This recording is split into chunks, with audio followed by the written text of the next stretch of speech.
On a baptisé ça plan Marshall. Lève-toi aujourd'hui, tu vas donner une idée en Afrique. Si les présidents, les autorités africaines vont donner même ton nom à l'idée.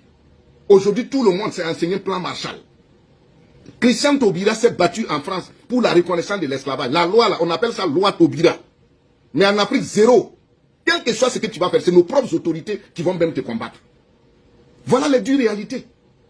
Les gens se sont battus individuellement pour l'Afrique. Mais les chefs d'État africains ne prennent pas conscience qu'il faut former la science. Il faut organiser le pays. Donner la science. Amener les gens à réfléchir. Prendre les idées des gens et les faire avancer. Qu'est-ce que l'Allemagne serait aujourd'hui sans les idées de Hegel et sans les idées de Nietzsche? Le royaume de Prusse avait déclaré que les idées de Hegel sont les idées de l'État de Prusse. Nous, on est là, regardez le Sénégal. Chacun sort ses savoirs parler le français. Ils ont fait quoi pour Cheikh Anta Diop? Regardez ce qui se passe actuellement entre Diomaye Faye et Sonko. Ça va se terminer ici comme l'affaire de Amadou Dia et Senghor. C'est ça nous voulons. Regardez tout ce que les intellectuels ont fait au Burkina. Regardez ce que Laurent Gbagbo a fait au Burkina. Regardez ce que les Kizerbo là ont fait. Les Valères Sommet là, regardez ce qu'ils ont fait. Mais combien d'intellectuels aujourd'hui? Les Jean-Baptiste Kierga se battre pour l'archéologie. Regardez aujourd'hui.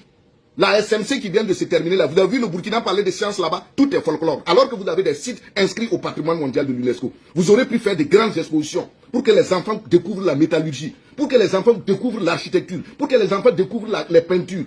Mais on ne le fait pas. Et vous voulez qu'on se libère comment? Sans la science. Regardez le mouvement de la négritude. C'est que les Aimé Césaire ont fait. Mais c'est les Senghor qui les ont trahis.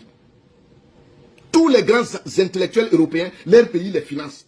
Leur pays mettent les moyens. Ils prennent ces idées-là. Aujourd'hui, la disparition de Sadio Camara, les gens ont regardé. Ils ont étudié. On a vu que lui, là, c'est la pièce maîtresse.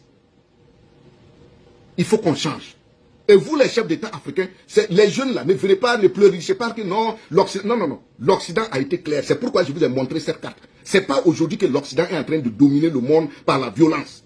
Et c'est pourquoi les autres peuples ont protégé leurs leaders. Même pour qu'un leader soit protégé, il faut que le leader même prenne conscience qu'il faut protéger le peuple, il faut protéger les leaders. Et c'est comme ça va remonter. Aujourd'hui, au Burkina, en AES, les peuples ont protégé les présidents. Mais qu'est-ce que les présidents font en retour? Qu'est-ce que les présidents font en retour? Donc, on ne peut pas continuer à critiquer l'Occident sans que nous-mêmes, nous n'ayons une lecture critique de notre propre histoire. Regardez la traîtrise. Regardez les traîtrises. On a lutté au Burkina pour qu'on présente même le visage des criminels. On a lutté au Burkina pour qu'on fasse parler ceux-là qui ont commis. Dès que le tour de Damiba est arrivé, zéro. Ils sont coupés. Vous avez vu Damiba parler? Mais les autres là, on a présenté leur visage. L'Afrique va où? Quel avenir on a pour nos enfants si à chaque fois on doit passer tout notre temps à se trahir? Ton propre frère te trahit. Ta propre soeur te trahit. Vous êtes ensemble, vous portez la tenue, vous êtes sous le même drapeau. Des militaires vont trahir leurs propres frères d'armes et puis aller les tuer. Il faut refonder l'État.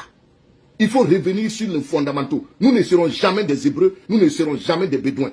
La preuve en est que les Hébreux et les Bédouins, leur culture se retrouve dans la culture africaine. Et les musulmans qui ne savent pas, africains qui ne savent pas, la première égide de l'islam, c'est à Aksum, dans ce qu'on appelle actuellement l'Éthiopie. Aksum, Mohamed les a dit, allez-y chez mes oncles maternels.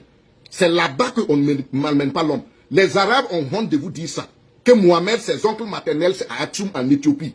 Et dans Nation Nègre et Culture, Cheikh Anta Diop explique que l'Arabie Saoudite que vous voyez, c'était une province de l'Éthiopie. Le peuplement africain allait jusqu'à dans ces zones. Actuellement, l'Inde, c'est la première puissance qui va être la première. L'Inde sera la première puissance noire. Parce que l'Inde est en train de reconnecter son histoire avec l'Afrique. Le nom Gange, le fleuve Gange, les gens sont en train de... Les Indiens, les chercheurs, les archéologues, les anthropologues indiens sont en train de se rendre compte qu'il y a beaucoup de noms en Inde et leur origine c'est en Afrique, particulièrement en Éthiopie. Et ils sont en train de retravailler leur histoire pour voir leur connexion avec l'Afrique. Mais les chefs d'État africains sont là, zéro. Tu ne les vois même pas parler de l'histoire de l'Afrique. Tu ne les vois même pas soutenir les chercheurs. Tu ne les vois même pas aller vers les chercheurs pour conceptualiser les choses. Quelle libération on va se faire? Et si les chercheurs sont de l'autre côté, les dirigeants sont de l'autre, et ils sont opposés, ils se regardent. Non! Le monde là, c'est la recherche. Cheikh Anta Diop a dit, armons-nous de sciences jusqu'aux dents. C'est pourquoi ils ont donné de leur temps, passé leur vie à faire tous ces travaux. Mais nous, nos chefs d'État aujourd'hui ne comprennent pas qu'il faut mettre... Regardez l'Iran. Comment les Iraniens scientifiquement ils sont avancés. Ça ne les empêche pas d'aller à la mosquée.